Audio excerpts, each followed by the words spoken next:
32টা মাস মাইকের আওয়াজ ওখানে যাচ্ছে।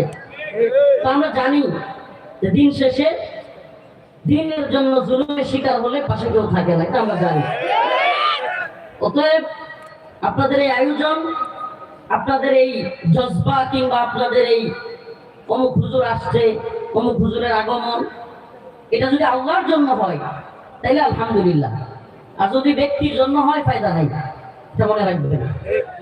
দীর্ঘদিন এখানে ছিলাম, এখানে শুধু আমি না, বাংলাদেশের সবচেয়ে বড় আলেমরাও এখানে ছিলেন। আমি নাম বললে নামের লিস্টটি বড়, একেবারে অনেক বড় হবে। আল্লাহ পাক যেন নতুন করে আর স্বৈরাচার বা জালেম এদেশে তৈরি না করেন। আমি আয়াতে কারিমা তিলাওয়াত করেছি, খুবই সংক্ষিপ্ত কথা বলবো, কিন্তু চেষ্টা করব কিছু গুরুত্বপূর্ণ কথা বলার জন্য আপনাদের সামনে।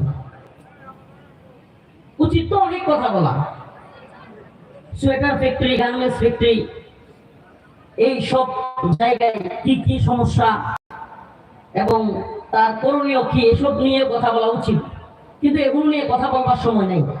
জাতীয় আন্তর্জাতিক ইস্যুগুলোর কারণে এই সমস্ত বিষয় নিয়ে কথা বলবার সময় পাচ্ছি না। বাকি কথা হবে মা বোনদেরকে পর্দায় রাখা এবং এই শিল্পাঞ্চলগুলোতে গালাগালি, যারা সিনিয়র আছে তাদের জুনিয়রদের প্রতি গালাগালি, এগুলো বন্ধ হওয়া দরকার।